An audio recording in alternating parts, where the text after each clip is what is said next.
Hello and welcome to today's panel discussion. What's next for our disability employment? Insights from corporate leaders. I'm Lauren Steinbacher, the Director of Corporate Consulting for Next for Autism.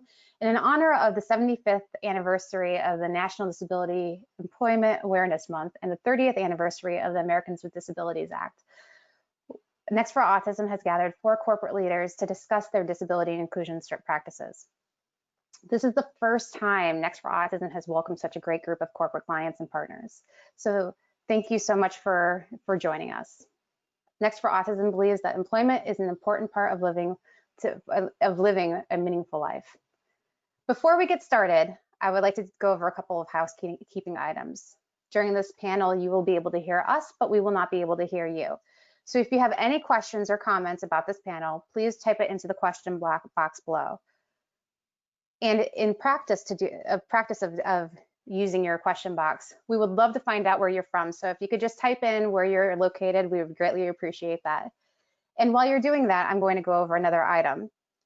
We do plan on using this full hour for the panel discussion. If we do have time at the end, we will answer some questions. But if we do not have time, we will answer your questions through email. So please ask the questions or give us their comments and feedback. So I'm going to take a look and see. Wow, we have everywhere from Virginia, Texas, Brooklyn,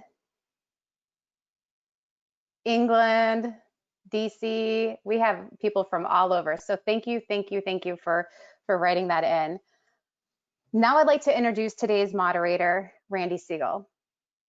Randy is the North American CEO of Dennis Publishing, in the UK-based, which is a UK-based company, and the previous CEO of Advanced Local Publications. He is also sits on the Next for Autism Board of Directors.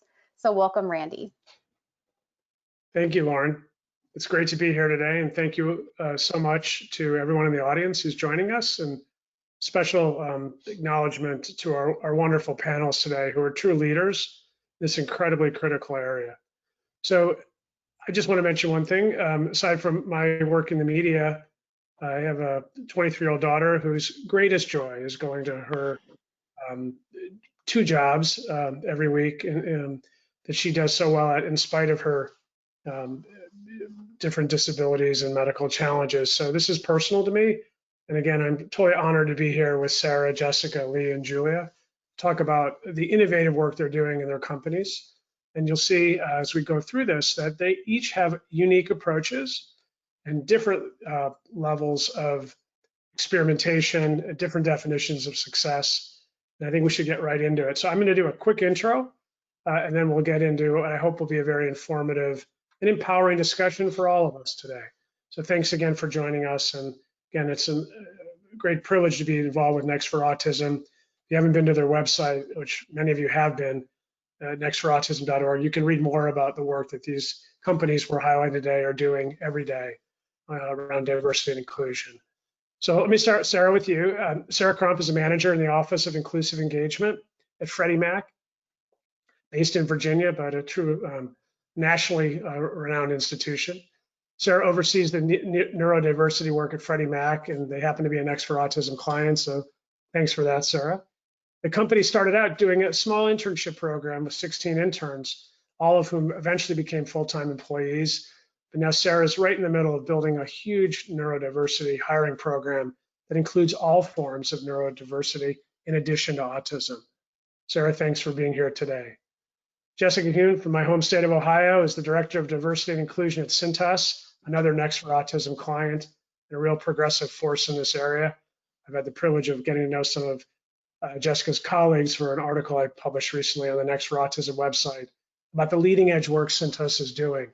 And you'll hear more about it. It's a deliberate part of the Cintas culture, a huge part of their strategy, and they're doing so many interesting things for employees with autism and various disabilities, including unbelievable work with wounded warriors too, which I don't know if we'll have time to get into today, but it's again something that so many companies I think are incredibly impressed with. Next panelist will be Lee Corliss, who's joining us from England, where it's 5 hours ahead, and sorry to mess up your dinner. Lee is the VP of Global Technology, Communities and Inclusion at Jpmorgan Chase. He oversees the Autism at Work initiative in Europe and Asia. And again, as you'll see, Jpmorgan Chase has made a gigantic commitment to neurodiverse individuals. They're an important resource for the company.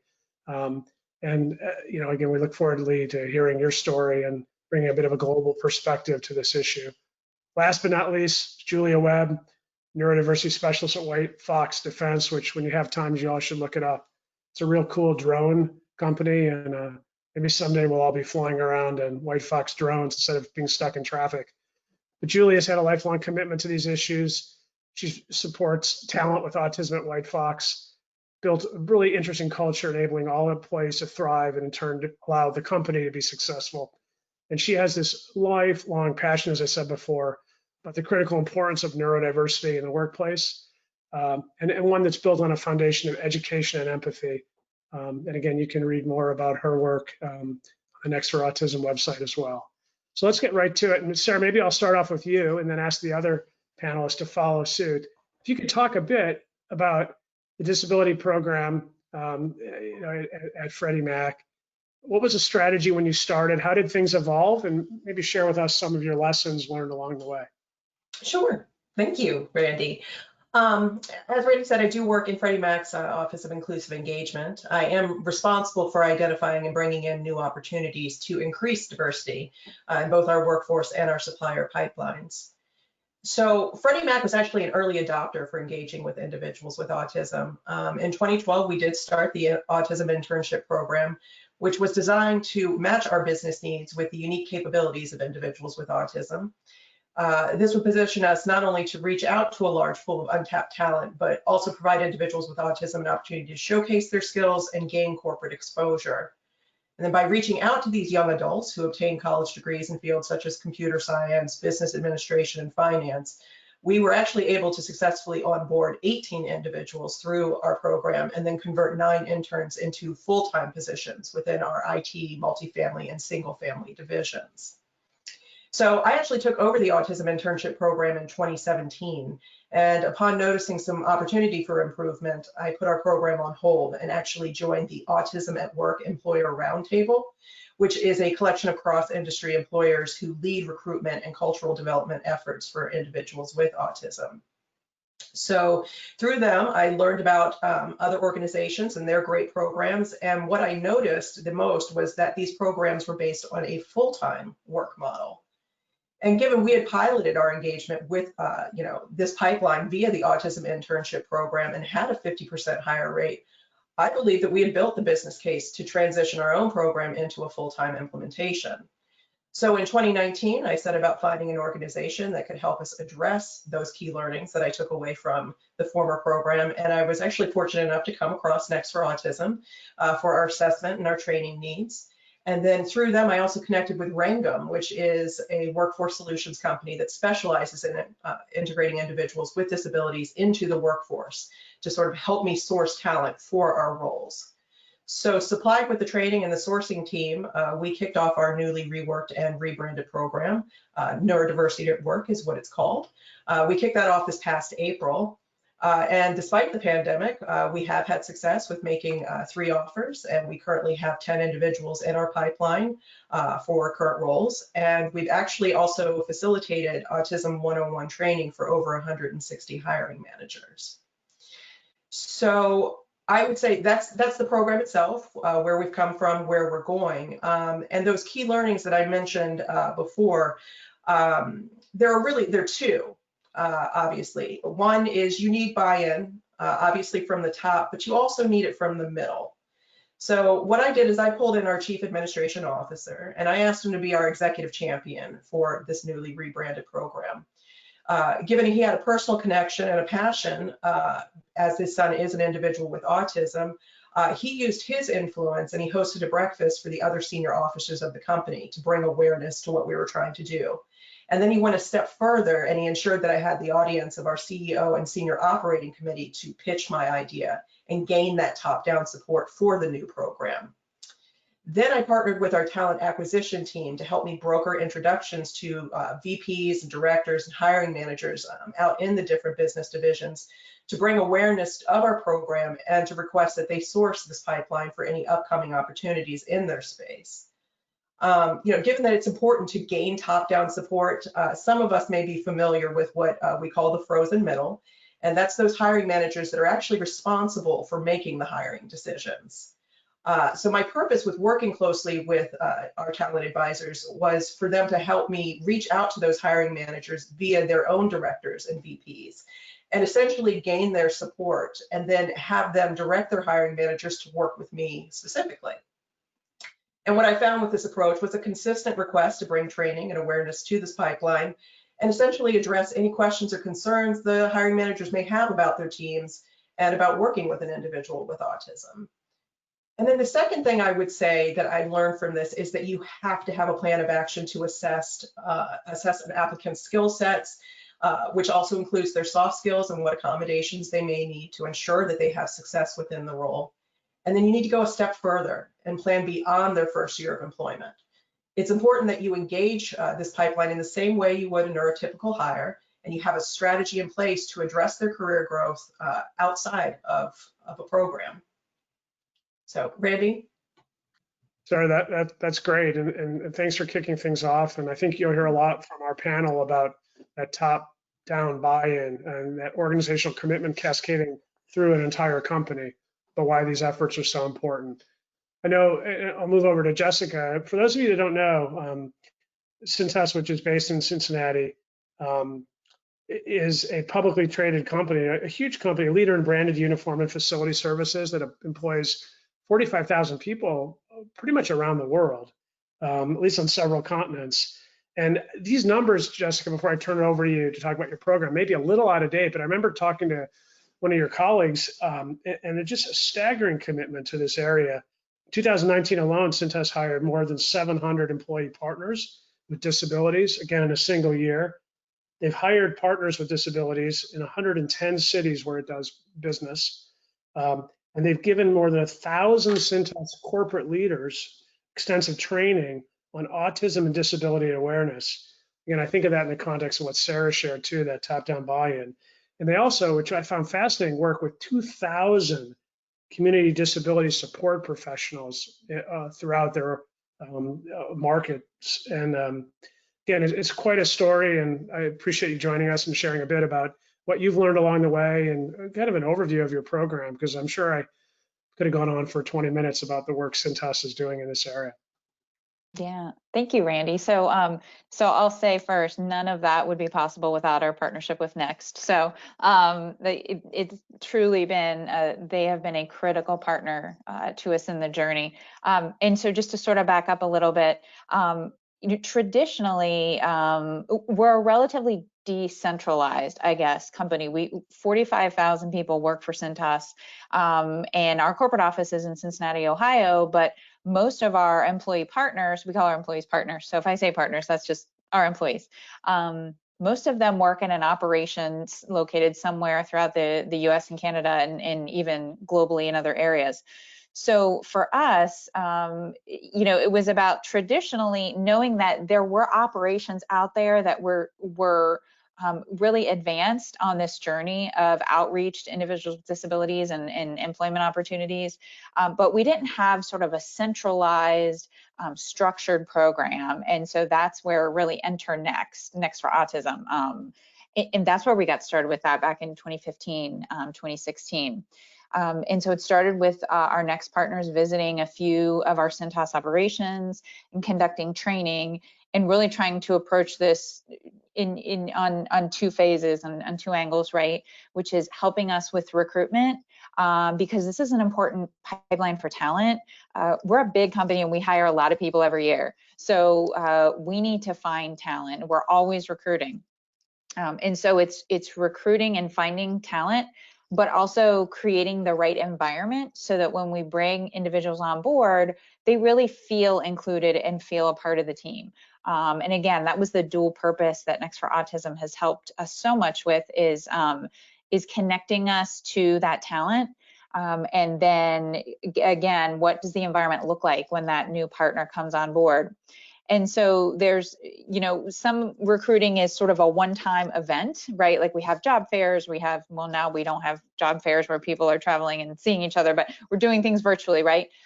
So there are those sort of events, but then for us, it's also about how do we make this sustainable so it's continuous and we continuously can access that talent pipeline. And so forming relationships with agencies in the many, many cities and markets that we're in has been a really big challenge. So I'm one person at our corporate office, and I certainly support the program, but I really need all of our operations out there to find those agencies and to make those connections and build those relationships. So that's been huge in finding talent, but also keeping that sustainable pipeline open and working. And in our work, I think I've learned a lot, and I think a couple key lessons we learned was, you know, making sure that the agency partners, the community partners, understand the jobs themselves at Cintas is critical, and letting folks sort of try out the job is very helpful. And so that's actually an idea that we generated in collaborating with our partners from Next for Autism. And truly now we call it a job tryout. An individual comes and they work for it. They have the opportunity to literally do the job for maybe a half day. And they're paid for that time, and they can, you know, the individual then has the opportunity to say, yeah, I can see myself doing this, or no, this particular job isn't for me. Maybe there's something else at Cintas that might be for me. So that job tryout is huge. In terms of, you know, related to our outreach to individuals with disabilities specifically, but just everybody, it helps any candidate take a look at the job and kind of, you know, answer that question, can I see myself in this job? So that's been a huge lesson. Also for our hiring managers that maybe were not as engaged previously in being really purposeful in recruitment of individuals with disabilities for employment, helping them see that it's not always going to be a hugely expensive or difficult process. You know, there are small changes, there are easy, inexpensive changes that we can make in terms of accommodations that allow people to do their job. And that doesn't always mean it's going to be something big and involved and expensive. And so I think that has been a great key learning for us too. The more folks we hire and the more we get out of this pipeline, the more momentum we build, right? So it just becomes, in a good way, sort of like a cyclical. It builds on itself. So yeah, I mean, to be quite honest, we need talent, and this is a segment of the population that we really want to, you know, tap as talent that we can recruit for jobs at Cintas going forward. We understand that this is a community where and I know everybody here knows this, but for me coming into this work and learning, this is a community where the unemployment rate is significantly higher than other groups in the population. And so again, it really is an untapped source. We're missing the boat if we're not really being purposeful and thoughtful and looking for this area to recruit individuals. The folks that come and work at Cintas are loyal, are productive, are making a difference at their location and their operation, not only because of their individual contribution at work in their job, but the impact that it's had on the other partners that work with them. So we talked about that. I mentioned that sort of twofold approach of recruitment, but also working on your environment in your operation to make sure that once you're able to get the talent in the door, they want to stay. And so there's been so much impact to individuals who don't have disabilities, but work at Cintas and love working with these partners, are proud of their company and for, you know, being inclusive and creating those welcoming environments, inclusive environments. Quite frankly, I mean, I sit on panels and I talk to university students, and they want to know, what are you doing, Cintas, to conduct outreach to groups, all kinds of groups, and to make people feel welcome in your work environments. This is something that everybody is interested in. I think whether you have a disability or not, or a family member, a friend who has a disability or not, it's something that everybody's interested in, and we're being asked about as corporations. So it motivates us to continue. I feel I'm proud of the work that we've done, but there's still a lot of progress and there's still a long way to go. Thanks so much, Jessica. And it's again so clear to me, just getting to know our panelists, the passion they have for these issues, and it makes all the difference when they're convincing their colleagues about the strategic importance of all this. So it's been great to hear this from Sarah and also from Jessica. So let's go across the pond, as they say, to England. Lee, I was telling you beforehand, I found an old, out-of-date article on the Jpmorgan website about you that I just want to quote from, because there are parts of it that I think are just really inspirational. And the reason it's out of date is at one point it said on here that Lee had 2 jobs. He was leading governance for Europe, Middle East, and Africa wholesale payment operations during the day within the corporate investment bank. And then at night, he was spearheading the whole Jpmorgan Chase Autism at Work program, which I guess we're all grateful has become a full-time job for you. But in this article, Lee is quoted, and I just want to read this quickly. He says, "It's great to be able to give something back to a company that has given me so much. I want to help Jpmorgan become a leader in hiring people on the spectrum and persuade other companies to view autism for its strengths, not its weaknesses. And if companies the size of ours can lead the way, then it makes sense that others will follow." And I think that's a beautiful summation of, again, why your leadership role in this area is just, so impressive on every level. So thank you for joining us, Lee. And if you could just talk a bit about the disability program at Jpmorgan Chase and the overarching strategy, kind of how did it start, some of the lessons learned or obstacles overcome along the way, that would be helpful.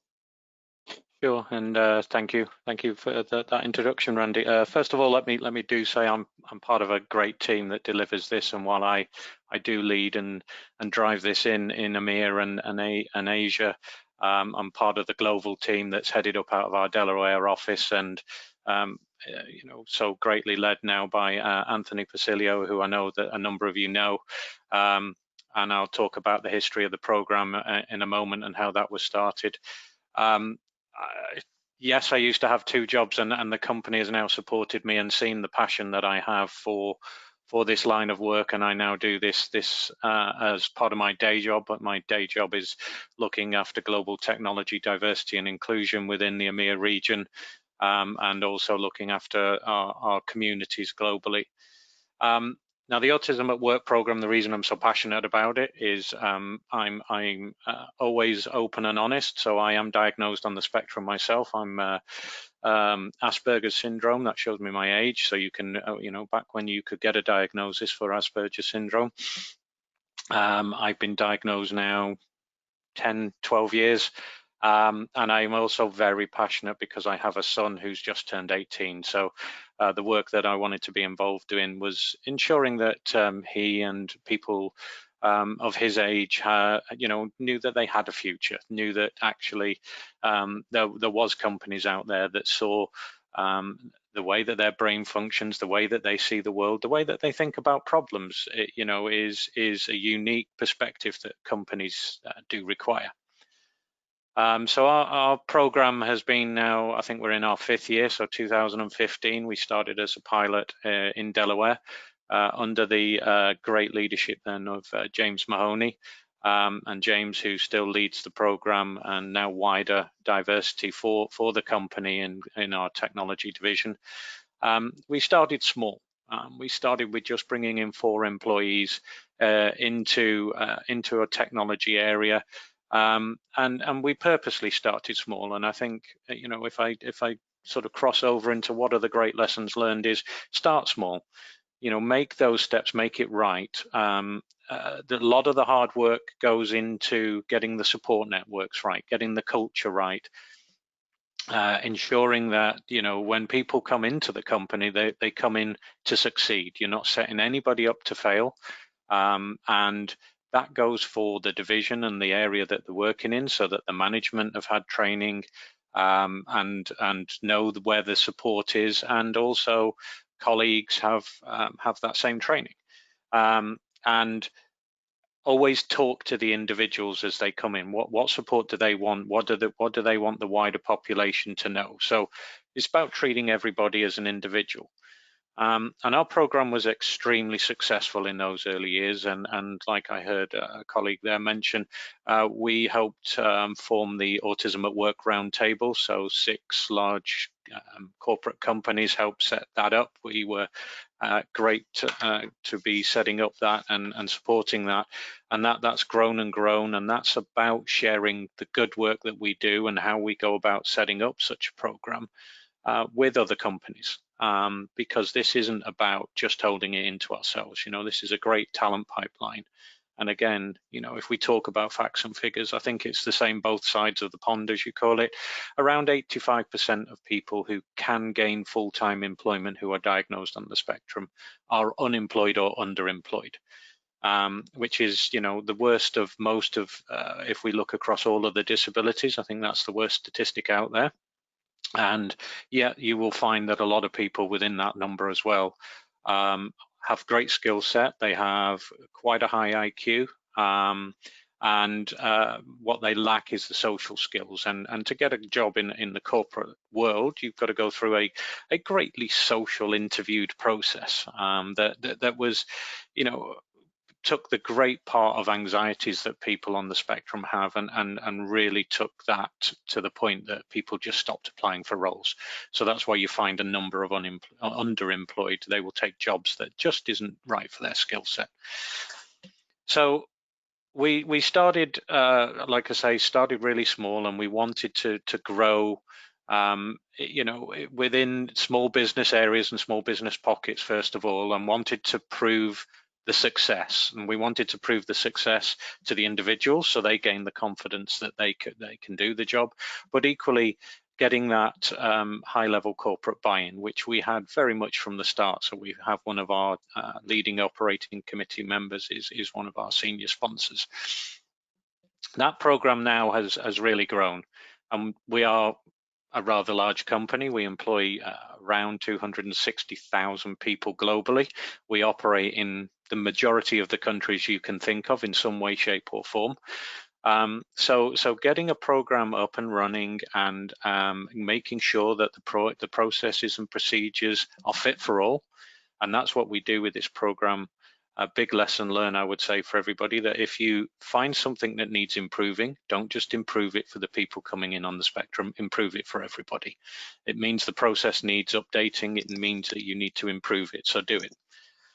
We now sit, we've passed the 200 employees through the program that we brought in through the program. We are in 8 different countries. We operate in 8 different countries. We're across more than 21 sites. And we have moved beyond just technology. So we're in probably 40 plus job families and job roles. And we are across or have representation virtually at every grade. Well, we do at every grade in the organization, right from our interns through to managing director. So it shows the strength and the breadth that of the individuals that we bring in. But equally, when we talk about talent of individuals, that talent is aligned to the role that they're coming in for. And so therefore, talent and skill takes many ways, shapes or forms. So don't think that you need to be extremely top talent to find a job. What we're looking for is aligning the skill set of individuals to the roles that they want to apply for. We have also implemented an excellent training program. So we have 2 forms of training. We do a classroom in-person training. Clearly, we're not in a position to be doing that at the moment, but we also have some online training that's available to the entire workforce, and that we're really hoping we get out there and across all of our workforce. We monitor that. We're currently approaching or maybe just surpassing 6,000 people globally that have taken that.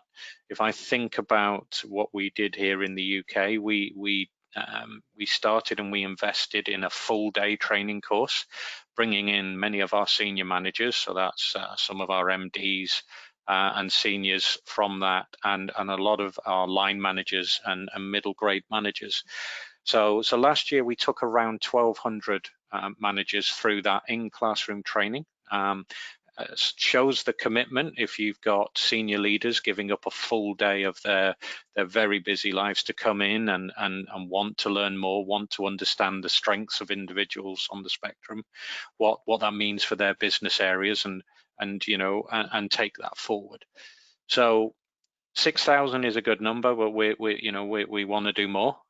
Again, it sounds a great number, but when I look at things and I'm a realist, 6,000 of 260,000 doesn't sound so great. So we'll stay with the 6,000 because that sounds more impressive. But it is impressive because it shows that so many of our managers and that's middle and upper managers are keen to learn more, keen to understand what the program's about and how it will help their business.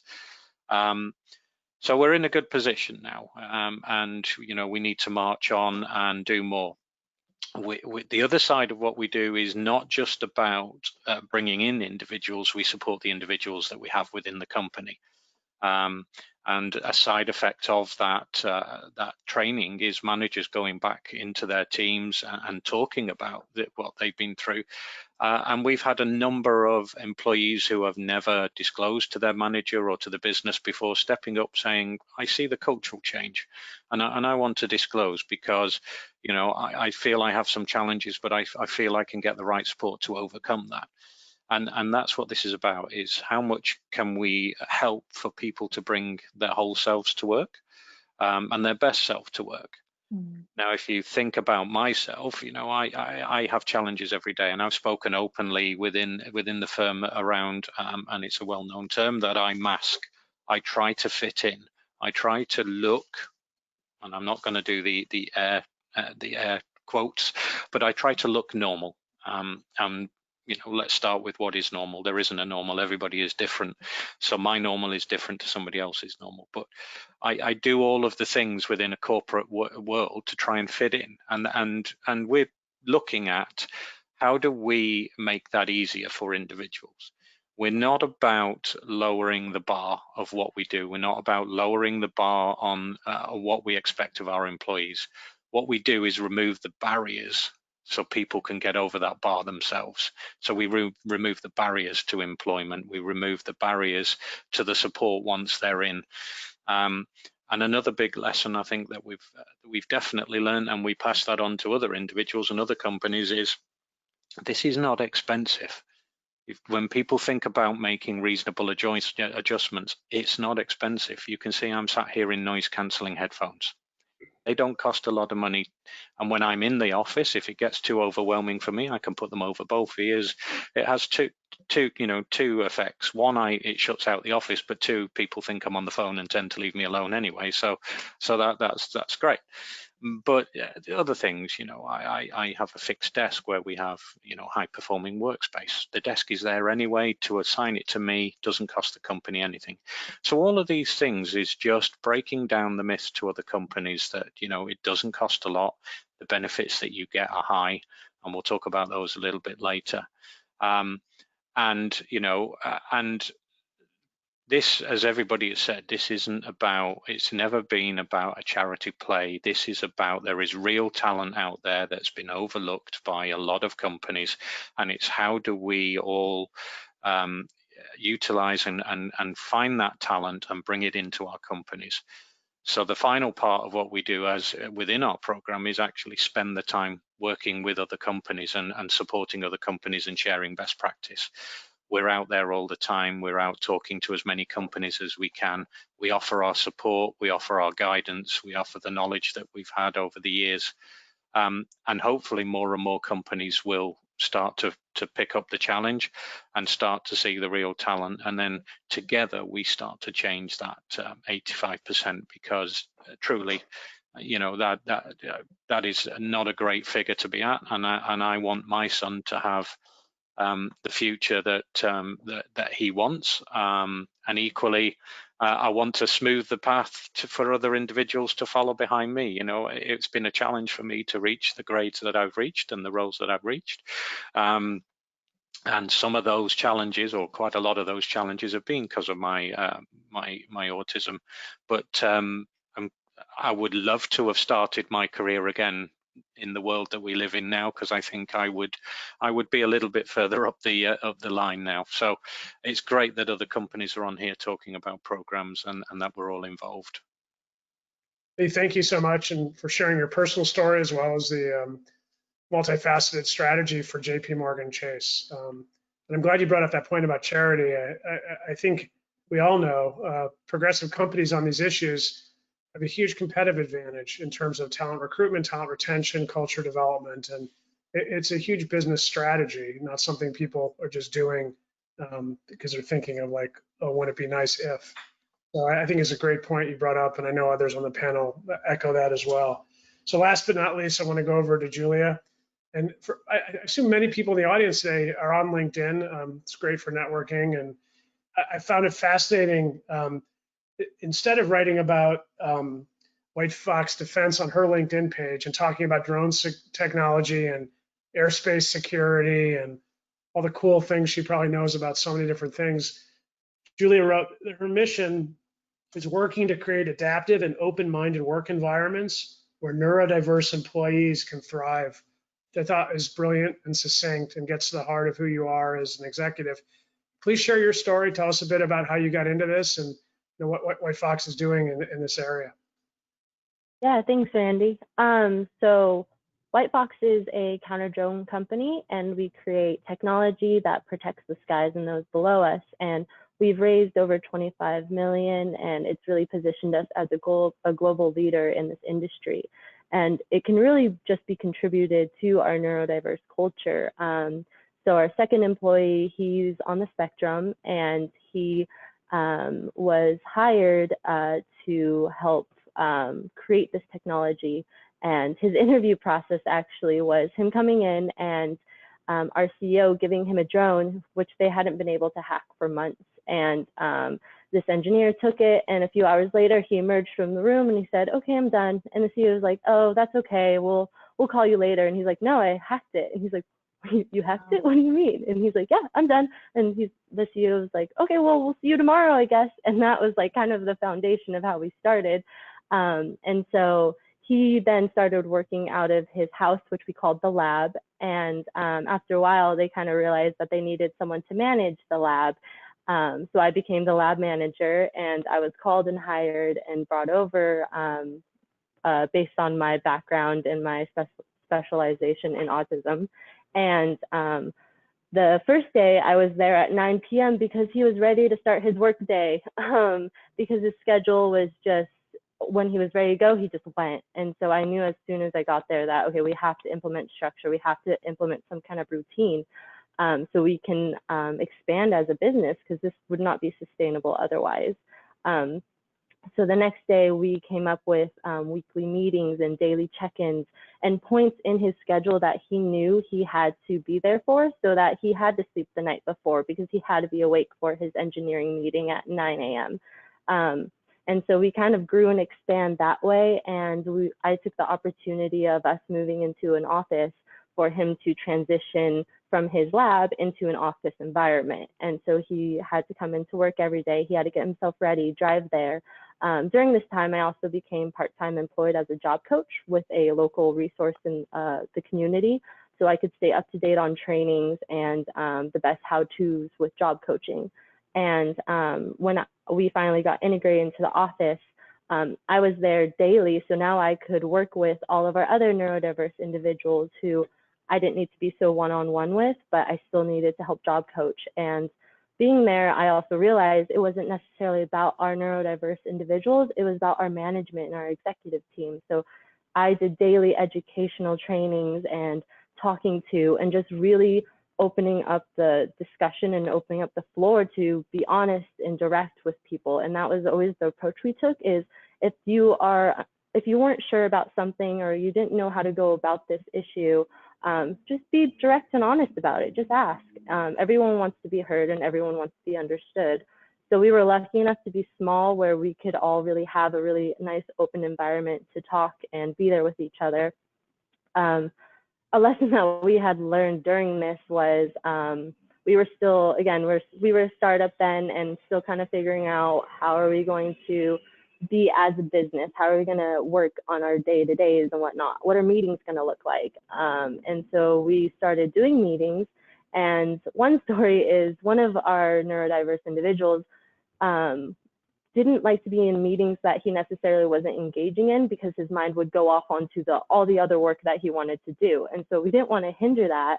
But he would actually get up and leave the meeting, and other people would be like, can we just do that? If we're not participating, can we just leave? And we're like, no, we can't do that. But it made us look and see how we were conducting our meetings and saying, okay, maybe we should have less meetings, or maybe we should not have as many people. But that's just an example of, we really just kind of open the floor up to discussion of, okay, what is the actual issue here? Because it's not necessarily a neurodiverse individual. Like, there's definitely something else in it, and it's that a lot of people don't want to sit in meetings for 2 hours that don't always pertain to them, and that wastes a lot of their working day, and it wastes a lot of the time when they could be productive. And so we took the approach of not a special case, this one individual doesn't need to go to this meeting. It's, okay, how can we all be more successful in the workplace?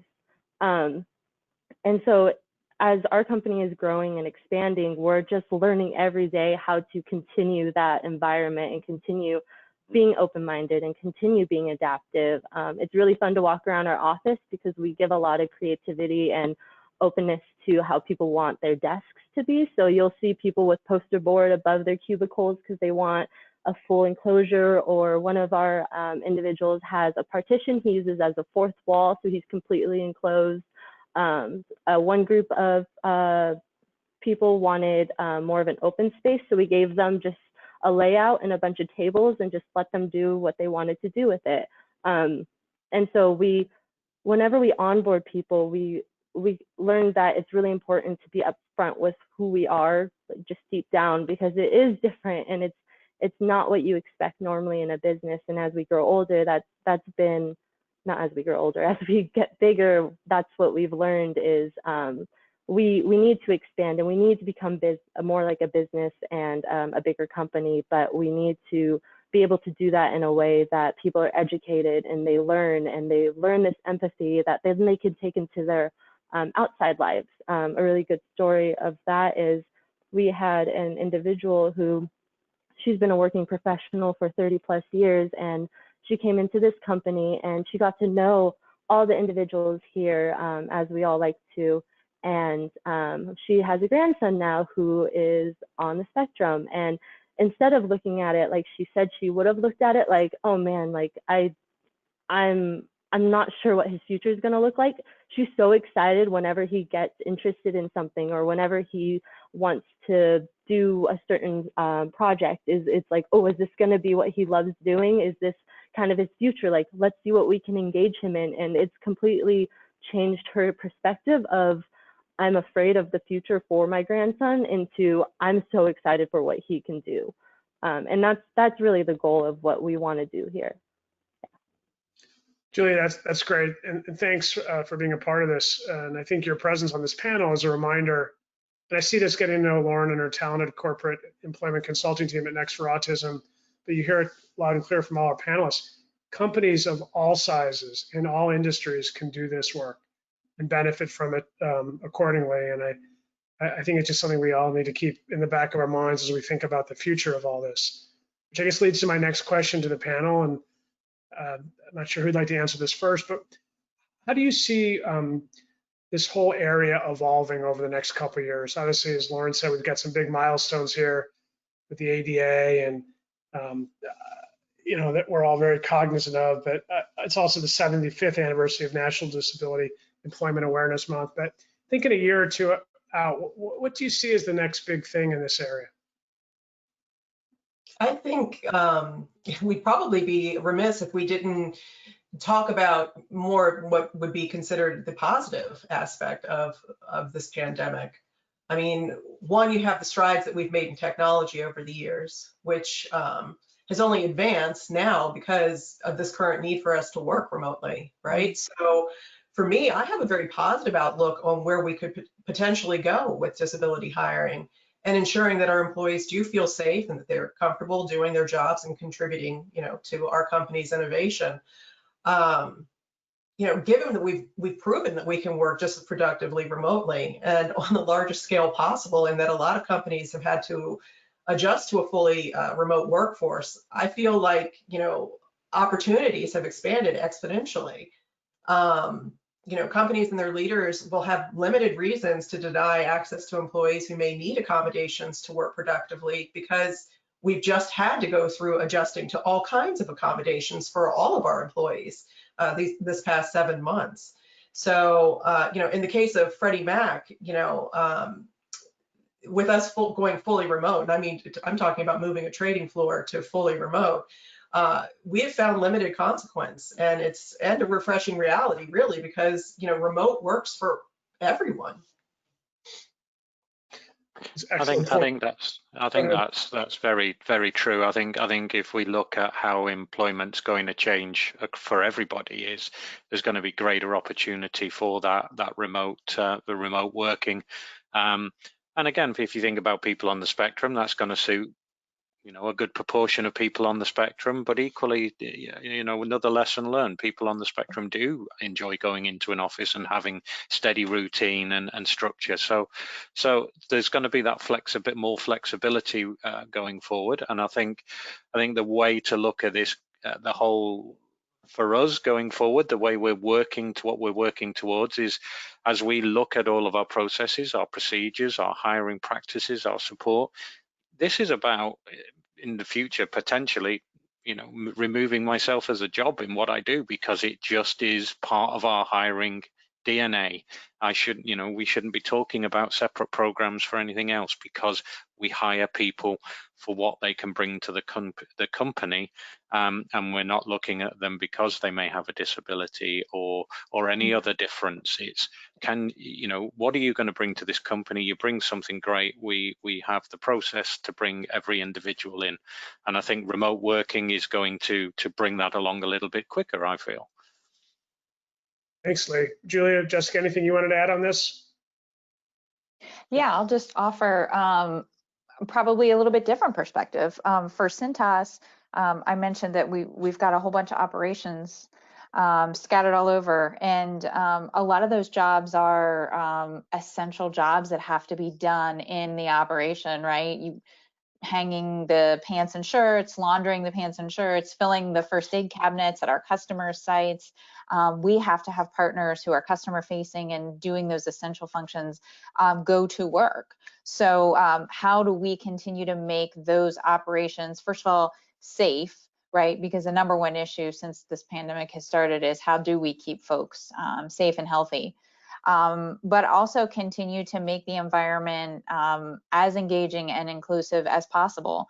I think for us on our journey, and again, I'm looking at this broadly, I'm responsible for our entire D&I strategy. So I feel like, maybe we had a little more experience and understanding when we say diversity about race and gender, for example, right? I think when we say diversity, sometimes that's what people think of. And so we are really trying to rapidly sort of catch up our strategy on inclusion of individuals with disabilities. And so for me, future, I want that strategy to be as well developed. And I'll give you an example. We have employee resource groups that, by the way, in the last 6 months, the interest in joining our employee resource groups has skyrocketed, right? They've really taken off, and these groups are doing tremendous work. They have leaders that have their own full-time jobs, and they do tremendous work. And so it's dawned on us, we don't have an ERG for individuals with disabilities right now. Like, that needs to be the next step we take. And we've got folks from other groups raising their hand and saying, we want to start an employee resource group for this particular underrepresented group. So I think for me, we need to continue to move forward in that way and think about what are the other things we can do to continue to create that environment where any sort of person can come and be successful. Thanks, Jessica. Julia? Yeah, I agree. We need an environment where everyone could be successful. And what I really would like to see in the future is that starts at the beginning. That starts with recruitment, and that starts with even looking and finding jobs.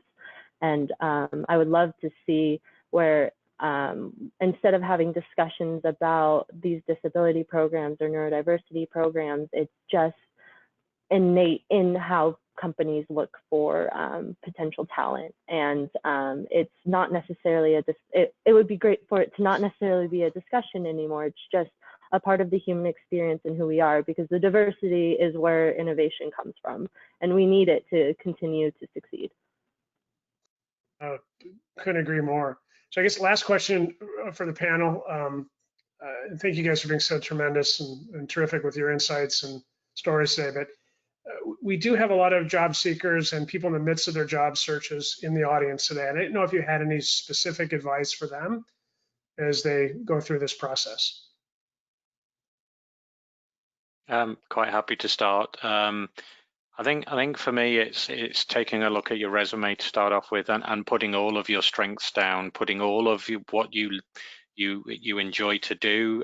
Make sure that's on your resume. So if you're teaching yourself something at home, you should be putting that down, because that's a strength, particularly if I think about technology side. If you're teaching yourself coding at home, don't think just because you haven't done that at university or through your school life that that's not something you should be sharing. I'm also a very good advocate to talk about what are the strengths that my autism would bring me. So, my attention to detail, my love of routine, etc. Making sure that when you're reading the job that you want to apply for, that you think across the whole of everything that you have, your skill set, what you're teaching yourself, and find where you've got evidence of that skill. Don't just think about your college education or your school education. Think about all of the positives, because that's what companies are looking for now. We all look for, what are your strengths? Get those strengths down on your resume. If you're job hunting, it starts with your resume. Take your time, build everything into there, and then go out and research your companies, because at the end of the day, your interview is a two-way street. You're not only being interviewed by the company, but you should be interviewing that company too. Is this right environment for me to thrive? So do your research. Make sure that the company has the right support network and a network that will support you when you get into the workplace. Yeah, I would second that. Yeah, the number one thing, and other programs that I manage around diversity, especially our college programs, it's amazing the amount of people that come in, they just really don't understand what it is that Freddie Mac does, which is it's very niche for financial services, and that we're in the secondary mortgage market, and we're really only two of the major companies that do this. And despite having a very small workforce, I mean, we're a little under 7,000. And when I started 10 years ago, what's my employee number? 366. So it was a little over 3,000. We have three major lines of business. And while it may get confusing, we've created a video around, how that works out. But the number one feedback we get from all hiring managers is they just didn't have a grasp of what it is that we do, despite us putting out as much as we can around what the company actually does. But also where Lee talks about the two-way street, it definitely is. Be prepared to ask those questions, because it also shows, beyond, you figuring out what it is that you want to do for yourself, but it does show that interest and that engagement. The third thing that I would probably add to that is, if you're not already doing it, I'll just tell you as a neurotypical, if I were to be interviewed, I am always studying around like behavioral interview techniques and stuff, because I just know that a lot of companies use that, right? Tell me about a situation when. I would just say that be prepared in that way. Have that sort of behavioral, have canned answers. Ready for those ones that that are a little bit more difficult. Nobody likes being asked where do they think they're going to be in 5 years. No one, and it's not always the easiest question to answer. But if you practice and you're prepared, you feel better about it. It takes a little bit of that anxiety out of that, and you're ready to answer. But it also helps where there's already a challenge with those soft skills that typically source out that really great talent. Thank you, Sarah. Julia? Yeah, so on top of that, if you are neurodiverse, there are a ton of community resources that aren't necessarily broadcasted, or a lot of people don't know. So really do your research in your community and find what resources you have around you. Even in the midst of COVID, I can still job coach via Zoom or social distance or anything like that. There are a ton of resources that you can utilize that you might not know about. Universities as well have a lot of the career centers, and if you feel empowered enough and want to tell them I'm neurodiverse, and that they can connect you to who you need to talk to and how to get the help. So don't feel like you're alone in it. There's a ton of community sources out there that just aren't necessarily always said. Great advice. Jessica? Yeah, I sort of feel like I'm echoing or repeating, but I really liked what Lee said about, you're interviewing the company too. So, a lot of companies are going to say we value diversity, we value inclusion, and they've got great talking points about it. But how does it really feel when you walk into, an operation? What does the environment feel like? And it should feel welcoming, and it should feel like, yeah, I could see myself here. And I would agree with the point about, knowing about the company, doing a little bit of quick research on the website, for example, and just showing that you have knowledge and you've done a little bit of homework, asking questions that are obviously informed questions that where they can tell, oh yeah, you took the time to do a little bit of digging on us. I think that's a great idea too. Fantastic. So before I hand it back to Lauren, I just want to thank our distinguished panelists again for participating in this event. And Sarah, Lee, Julia, Jessica, good luck with, again, all your leading edge work in these really important areas. And thanks to everyone in the audience for joining us today as well. I hope this was worthwhile. And Lauren, I'll let you take it away. And again, thanks for putting this whole thing together.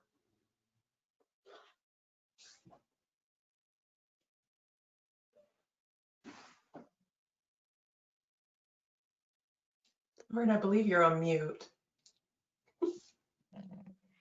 I totally did that. I just wanted to thank everyone. And if you have any interest in applying at any of the companies that are on the panel today, please contact us at consulting@nextforautism.org. We will gladly help you navigate that process. And thank you, everyone, especially to our panelists and to Randy for joining us today. We'll have a recording of this panel available on our website at the end of the week. And if you would like to hear it again. We were, it looks like we didn't have time for questions, so we will make sure to answer everyone's question via email within the next week. So please join us for our next virtual panel, which will be on October 26th, 2020. It will be a film screening of J. Max and the Universal Language, which is a short film about a young man with autism who uses dance to communicate. Our CEO, Tim Purnell, will be talking with the filmmaker and the family of this after the screening. So we hope that you can join us for this. And we will also have another one of our employment webinars coming on October 28th, which is the second part of the series, Next Level Career Readiness. The topic is self-determination. So be sure to sign up for that as well on our website. So thank you so much for joining us and have a wonderful day.